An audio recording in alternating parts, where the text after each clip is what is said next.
እናንተ ምን ሆናችሁ ደግሞ? ምን ሆናችሁ ነው?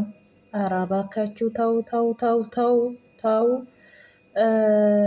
አራራራ አሰላሙ አሌይኩም ወረመቱላሂ ወበረካቱ።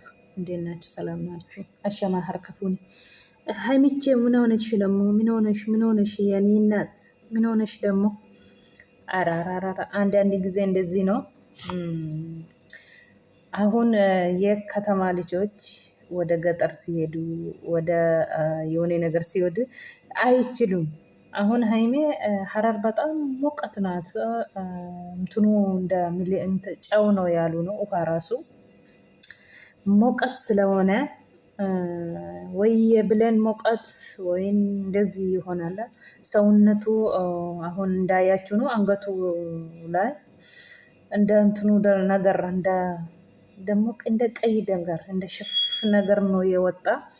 ሰውነቴን ሁሉን የሄደ ነው የሰፋ ነው ያለች ነው። ብሩኬ ደነገጥና ትናንትና እንደዚህ ታማማት ትንሽ። ስለዚህ ቶሎ ትከት ቆርተና ወደ አዲስ አበባ መጥተናል። አሁን አዲስ አበባ ገብተናል። እናንተ አናገራችሁም። ስለ በቃ እሷን አይቼ ነው ደነገጥኩኝ። ስለዚህ እናንተ እንገባለን ሳንል ወደ አዲስ አበባ ገብተናል ያሉ ነው። እንኳን በሰላም ገባችሁ። ዋና በሰላም እናንተ ማመጣታችሁ ነው። ሀይሜ ደግሞ እንደዚህ ነው። አንዳንድ ጊዜ ወይ በልብስ ወይ የሆነ ነገር ሰውነት አይችልም። አንዳንድ ሰዎች ያችሁ አሁን ሰውነቴ ላይ ሁሉም ቦታ የወጣ ነው የሰፋ ነው አለች ነው። እንደ ሸፈፍ ነገር ነው ያማማት። ሐኪም ቤት ሊወስድ ነው ብሎ ነው ዛሬ ቪዲዮዎቹ የቀረጹት። አይዞሽ አላ ጨርሾ ይማርሽ የኔ እናት የኔ ድቡሽቡሽ። እንደዚህ ነው አንዳንድ ጊዜ አይዞሽ አይዞሽ አይዞሽ። ደግሞ እኔ እኮ የአደራ ጋሽ ያለኝ ያለ ነው ብሩኬ። እንግዲህ አዎ አደራ በጣም አደራ ተቀብላላ ብሩኬ አደራ። አራ እንግዲህ ከዚህ የባሰ እንደ እናት እንደ አባት እንደ ወንድም እንደ ባል ሁሉም ነገር ሆነል ይላሳ ማለት ነው። ይመቻችሁ። በርቱ በርቱ በርቱ። እንደዚህ ነው በቃ ሰው ማለት እንደዚህ ነው። እንደ አንተ ነው ብሩኬ ወንድማችን፣ እንወዳለን። አይዞ ጉዞ ወደፊት።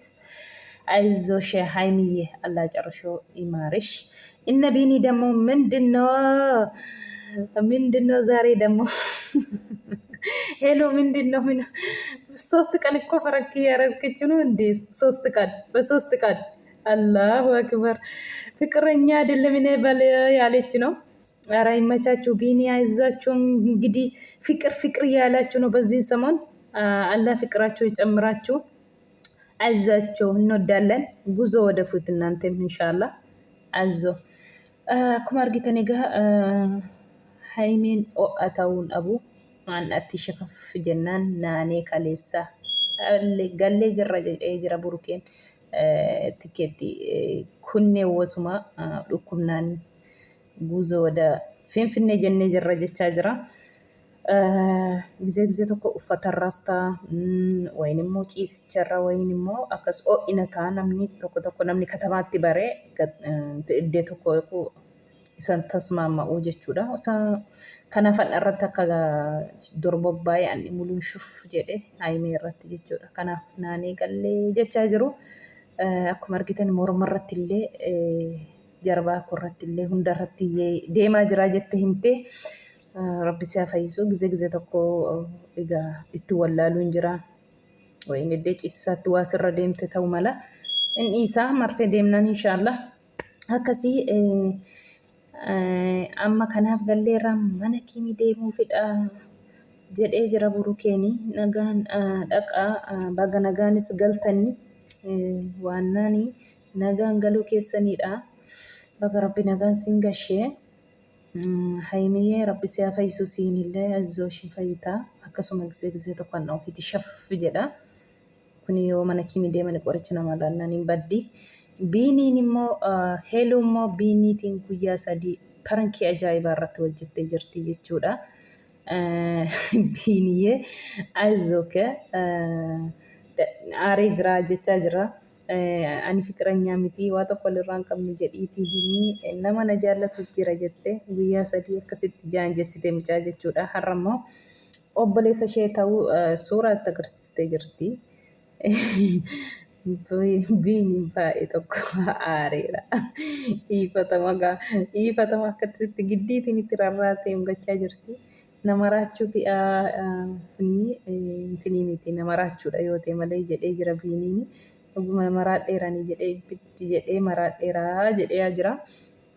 Maal jettee fiqiranyaa miti ani qaramatti jedhiiti itti himi jettee an eengaddaa shaanxaa fudhattee olii gad adeemti.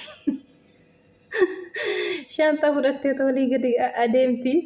Shaanxaa ishii jedhee diideewwa sana sokkee har'a immoo kun bilbiltee ammallee fiqiranyaa miti jedhiiti itti himi jennaan. Akkamii ani biiniin jedhama ani garuu fikiranyaa miti noormaal goddanyaadha malee jedhi baqqaa jedhee wanni qayeelu akka barankii ta'e itti himtee jechuudha. Guyyaa meeqa guyyaa sadaffaatti maraachitee har'a immoo barankii sirratti hojjedhee jettee jirti. Barankii miti kun dhugumaan haasofta waan garaa kee keessa jiru jedhee aaree jira.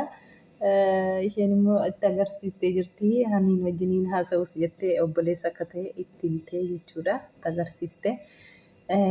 Barankii ajaa'ibaatti hojjettee dhugaa dubbachuu fi guyyaa sadii isumaanuu guyyaa tokko miti amma ammee tootee bareeda. Guyyaa sadii har'aa dhugaa itti himtee jechuudha. Aaree jira. Aaree jira. Ammas wal lolanii moo jarri kun jedheen ammas itti ka'anii moo jedheen ilaalaa ture. Yaa Rabbi barankii ajaa'ibaatti hojjettee dhugaa dubbachuu fi akkasuma egaa jabaadha itti muddaa guuzoo dafiiti jedhee namichi. Kanaafuu jabaadhaa fuulduratti siniin jenna. Jaalalli keessan akkasuma itti hafuufu. Qilleensi isin jidduun galiin jaalala malee jechuudha. Jaalala isin lamaan malee. Qilleensi gara biraa jaalala gara biraa dhufee isin jidduu akka hin galle. Namatti toltu dhugaa dubbachuu fi akkasiin namni yoo dhugaatiin wal faanarra gara tokko wal faanarra jiraate akka kanaati bor nama har'a nama bor bineensa bor wal loluu wal nyaachuu ton ta'in fiqiriitiin jaalalaatiin immoo abbaatiin dhugaatiin akkas malee har'a boruu hin taatu bakka tokko dhaabbadha akkuma duraatti jechuudha. Namatti toltu jaalalli keessan dhugaa Rabbiin nama hawwisiisa. Jabaadhaa siniin jenna. Akka burkee kana qabadhu biini bakka tokko gam godhiiti dhaabachiisi. Akkasi malee hin taatu dubbiin dubartii yoo qabaa tolte malee hin taatu hin dubbatu maaliidhaa siin jedhu yeroo hunda yabiini biiniin caqcaqeenyaas miti haasaas hin baay'isu akkuma argitan zimmeetanyaadha. Yeroo hunda kun maaliif hin haasa'u maaliif hin dubbatu jedhu jechuudha barreeffama jala kaa'anii. Biiniin egaa akkuma argitanii haasaan baay'isu jedhee kolfa yoo kolfus. Haasaa gara biraan dhaqu akkasii biini jabaadhu. Heeluun immoo inni dubbatu maaf hin haasa'u maaf amaalii naan jettu zimmitanyaadha jettee jirti. Maal godha maree gizee tokko akkasuma namni akkuma faxuroo rabbiiti. Faxuraa rabbii kenneefi jechuun kennaa rabbii dura kenneefidha. Inni kolfisii inni dubbannis hundumtuu jechuudha. Akkasii baay'ee tokko namatti toltu. Jabaadhaa siniin jenna fuulduratti garuu barankii gizee hojjetan hin dheeressina.